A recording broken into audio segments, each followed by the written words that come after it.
Si je veux un peu rentrer dans la Bible, je vais vous dire que le jour où Moïse s'est présenté devant Dieu pour prendre les 10 commandements, il avait amené 10 commandements, ils n'étaient pas réunis. Il est venu avec 2 tablettes. Chacun de main avait 5 commandements. 5 commandements étaient pour Dieu lui-même. Et les 5 autres commandements étaient pour les nations. Pour Dieu, qu'est-ce qu'il nous dit? N'ayez pas un autre Dieu devant ma face. Pour Dieu, qu'est-ce qu'il nous dit encore? Ne te fabrique pas une statuette pour l'adorer. Pour Dieu, il nous dit quoi? Ne fléchis pas tes genoux devant quelqu'un. Pour Dieu, il nous dit encore quoi? Ne cite pas le nom de Jésus en vain. Pour Dieu, il nous dit encore quoi? Tu dois respecter ma journée. Pour les nations, il a dit Tosa tata na yona mama na. Même si celui il t'a pas mis au monde, mais c'est même une maman à l'église ne t'a pas mis au monde.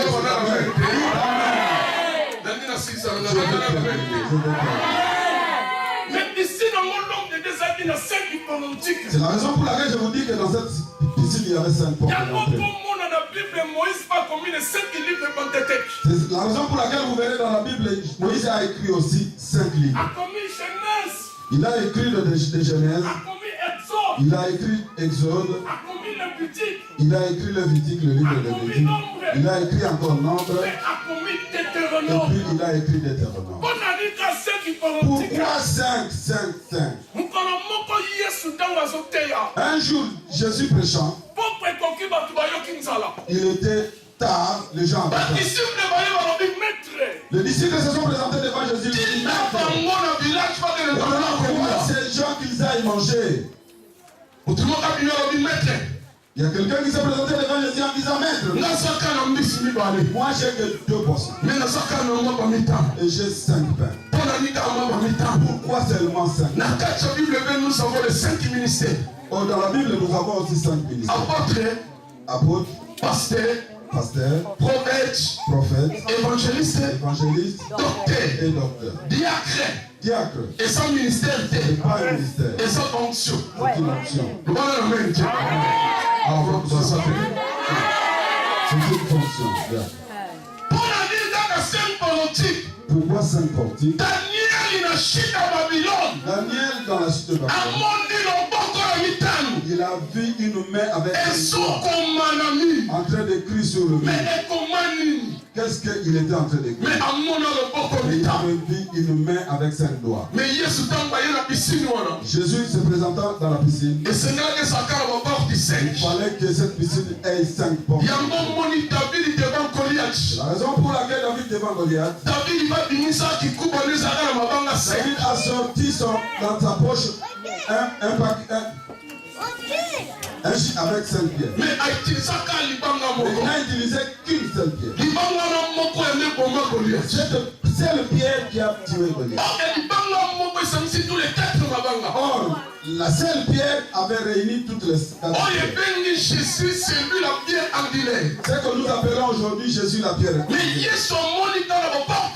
Jésus a dit 5 portes. Je vais encore rentrer dans la Bible.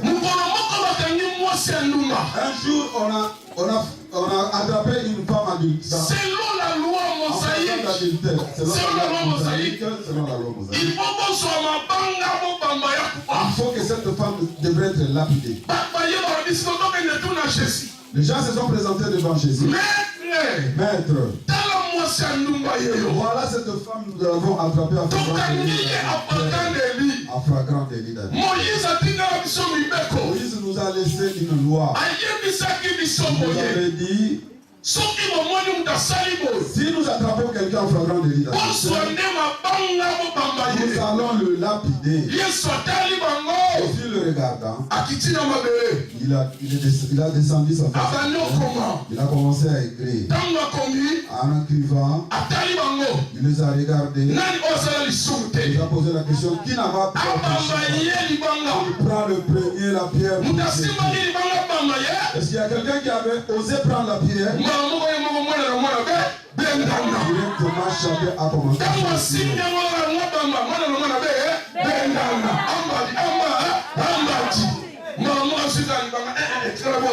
directement, ils ont déposé les pierres. Moi, je vais les lapider. Moi aussi, je suis parce que le parfait, même si tu prêches en train de cracher du feu qui est aujourd'hui, je deviens condamné. Je ne suis pas aussi dans le ministère de condamnation.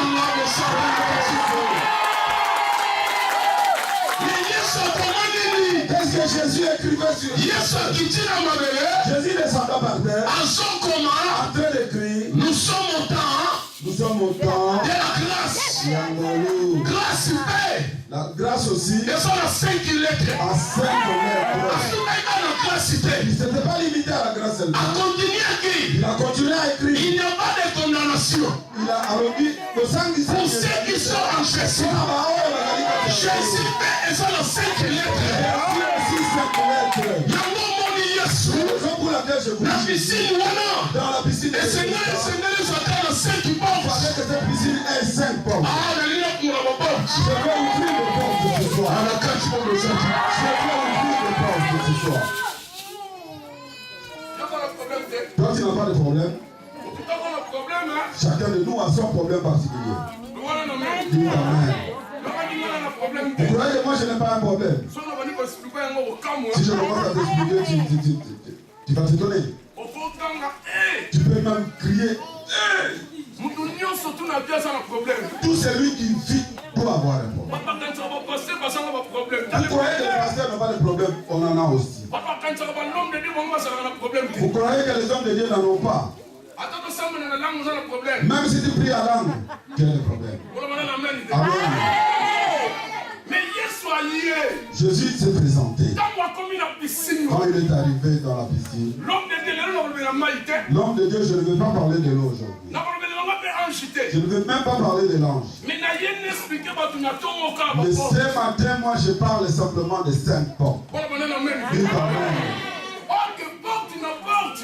Or, chacune de portes avait son nom.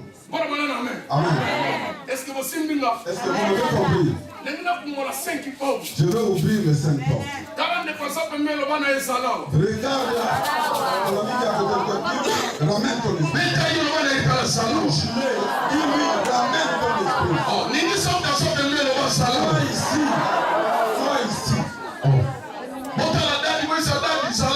Il a regardé qu'il soit là. L'homme de Dieu sait qu'il porte. L'homme de Dieu, je ne veux parler que de ça. Même si Jésus ne s'était pas présenté, ces gens devraient être guéris. Vous savez, quand les gens sont malades, ils se sont dit, rendons-nous à la piscine de Bethesda. Ce n'était pas une seule personne, c'était une foule. La raison pour laquelle, à la première porte, c'était la porte des aveugles. Les gens qui ne voyaient pas devaient passer par cette porte. Deuxième porte, c'était la porte des paralytiques. La troisième porte était une porte réservée aux sourds-muets. La quatrième et la cinquième porte étaient destinées aux gens qui avaient des problèmes. Tous ces mondes étaient chacune des groupes dans leur porte.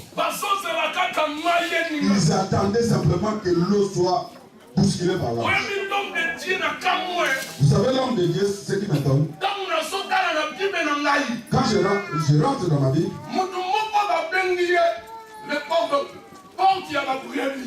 il y a un homme qu'on appelle l'homme des brebis.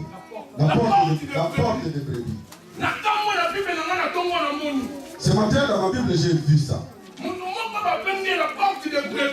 y a un homme qu'on appelle la porte de brebis. Il peut y avoir beaucoup de portes, mais il y a une seule porte qu'on appelle la porte de brebis. Mais je veux d'abord ouvrir la première porte. Parce que Jésus est rentré aussi par une porte. Amen. Première porte. La première porte. Et ça qui porte l'aveugle. C'était la porte des aveugles. On les a rassemblés tous. Ils ne voyaient pas. Ils attendaient l'ange. Bouscule l'eau. Mais ce qui m'étonne, ils étaient dans la première porte. Et ils ne savaient pas. Ils savaient que même si l'eau n'est pas agitée, ils devraient être. Parce que eux, ils étaient dans l'ignorance. Ils étaient dans la première porte. Il y avait une porte. Devant la première porte, il y avait la lettre J. Or, quand nous citons les noms de Jésus, mais la première porte, tu vas checker une lettre J. La première porte, il y avait là une lettre J. Mais pour la J. Pourquoi J? Un jour, Moïse, quand il a rencontré Dieu, Dieu lui a parlé, Moïse, va sortir mon peuple de l'esclavage. Mais Moïse a dit Dieu. Mais ils vont tellement poser la question, qui es-tu? Comment répondrai-je? Il leur a dit, va les moi je m'appelle Jésus. Est-ce que vous êtes là? Moi je m'appelle Jésus. Or, la première porte n'avait que la lettre J.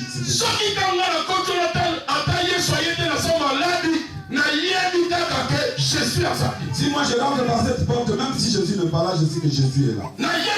Je suis la vie est là. Je sais que la résurrection est là dedans. Je ne retiens que ce nom qui va me guérir. Dis-leur que moi je suis. Je m'appelle Jésus. Je veux simplement vous dire que Jésus est la vie. C'est la raison pour laquelle Jésus lui-même dit je suis la vie. Il a encore dit je suis la vérité. Je suis le chemin. Il a encore dit qu'il est le chemin. Moi je suis la première porte. Je ne vois pas. Moi je sais que je suis existant. Amen. Amen. Même si on ne me pose pas les mains, quand je me présente à l'église, j'ai mon problème. Même si Dieu ne me pose pas. Au-dedans de moi, je sais que je suis. Amen. Jésus existe. La première porte de Jésus ça. À la première porte de Jésus était là. Mais qu'est-ce que c'est l'église? Mais qu'est-ce que c'est comme l'église? Chacun vient avec son problème. Mais j'aimerais que tu saches au-dedans de toi qui a Jésus. Vous savez quand j'étais en Afrique, il y avait arrivé ici en Europe, Dieu existe toujours. Tu marches pas seul, tu marches avec Jésus. Tout ce que tu vas entreprendre, tu es avec Jésus. Celui qui a Jésus, même si aujourd'hui ça ne marche pas, demain ça va marcher. Celui qui a Jésus, même s'il ne voit pas aujourd'hui, demain il va voir. Vous savez ce qu'on dit, personne ici en fait ça. Qui a Jésus, n'ayez pas peur, Jésus est avec toi. Vous savez qu'il est souverain. Moi je voulais d'ailleurs donner mon témoignage. Ces derniers temps, je suis avec Papa Ado chez lui. J'étais à la maison, il y avait un téléphone qui a sonné. On était avec toi, n'est-ce pas? Il y a quelqu'un qui a appelé, il a dit, apôtre. On m'a appelé en direct d'Allemagne. Il y a un frère qui m'a appelé. Il dit, mais on te cherche. Mais pourquoi vous me cherchez? Non, j'aimerais simplement t'envoyer de l'argent. Oh, je n'avais rien. Il a dit, mais combien tu vas m'envoyer? Je vais te donner, t'envoyer 300 euros. Tel que je suis là, mais 300 euros me coûtent. Amen. Je n'avais rien sur moi. J'étais là. J'ai même créé un problème avec ce monsieur. Je lui ai dit, toi tu vas aller chercher les 300 euros. On a mis à son nom, quand il m'a amené les 300 euros, je l'ai récupéré. Il me regardait, oh, apôtre, c'est moi. Il n'est pas allé à l'échafaudage, mais il est rentré même vite. Moi, quand j'ai pris mes 300, j'ai dit, ah, c'est Jésus qui m'a dit. Parce que c'est lui qui est Alpha. C'est lui qui est Oméga. Je n'ai pas peur. Même si je n'ai rien aujourd'hui. Il s'appelle Jésus. Je suis la résurrection. C'est quoi? Il va ressusciter ta vie aujourd'hui. Vous savez, aujourd'hui, Dieu doit ressusciter ta vie. Pour que Dieu ressuscite ta vie, il doit ressusciter tout ce qui est en toi. C'est-à-dire, si tout était mort en toi, la mer qui va commencer, Dieu va ressusciter toutes choses qui étaient mortes dans ta vie. Parce qu'il est Jésus. Amen. Amen. Il s'appelle Jésus. Au mois d'avril, l'Afrique va me chercher. Je vais t'appeler au Congo. Je vais aller me promener là-bas. Amen. Là, je me dis, mais comment il va aller? Parce qu'il s'appelle Jésus. Ici, il est Jésus. Je n'ai pas peur. Lui, il marche avec toi. La première porte, c'est la porte de Jésus. Je suis la délivrance. Je suis la délivrance. Je suis la guérison. Amen.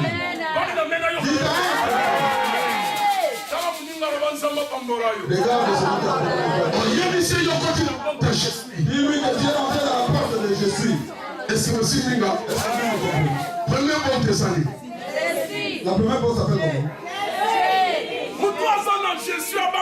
C'est lui qui a Jésus dans lui ne peut pas avoir peur. Il n'a pas peur parce qu'il a Jésus. Même si on t'arrête, révérend, c'est pas un problème. La préfecture te prend et te met note. N'ayez pas peur. Jésus, c'est lui ton défenseur.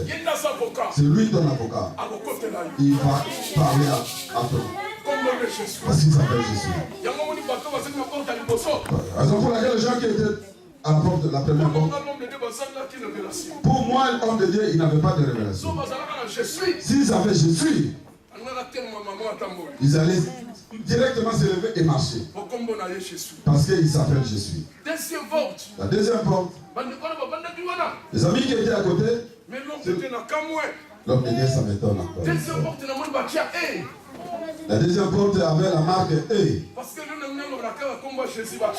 Parce que moi aujourd'hui je ne veux parler que du nom de Jésus. Pourquoi ils ont mis simplement la lettre E sur cette porte? Mais rentre dans la Bible, tu verras.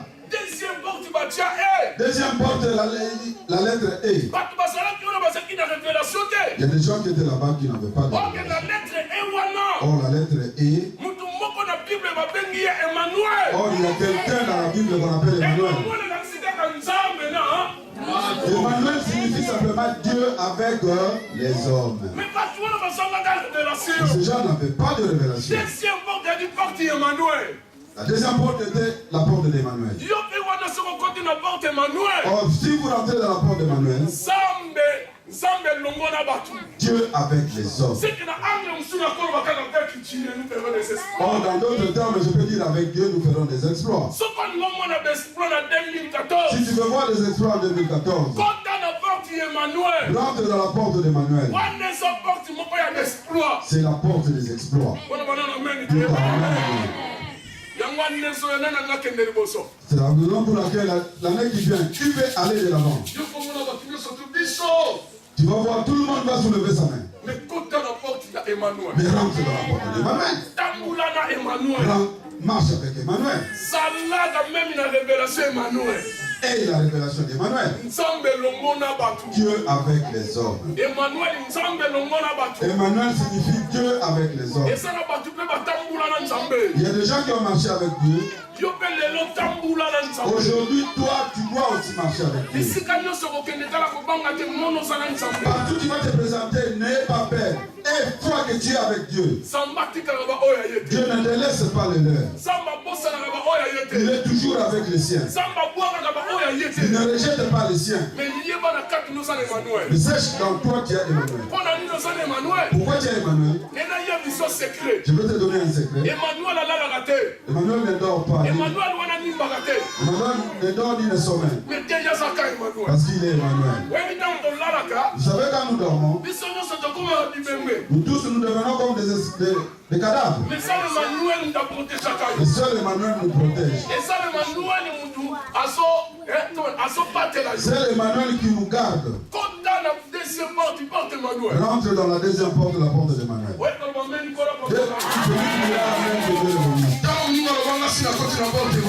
Dis à ton voisin que moi je suis déjà rentré dans la porte d'Emmanuel.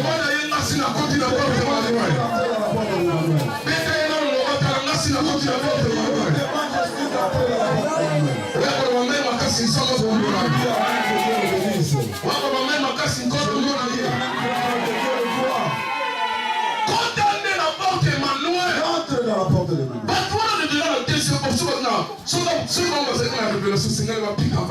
Devant les gens qui étaient devant la deuxième porte, s'ils avaient la révélation, ils devaient être guéris directement. Parce qu'aujourd'hui, nous tous, nous avons Jésus. Jésus est vivant dans nos vies. Dieu nous voit à travers Jésus-Christ.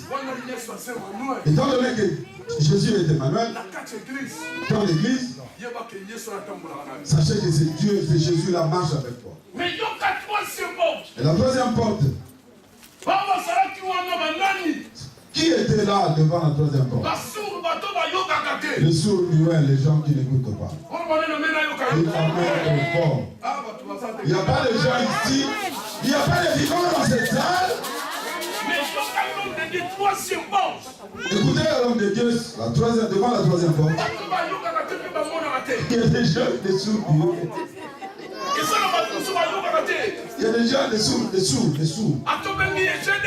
Même si tu l'appelles Gédéon. Non.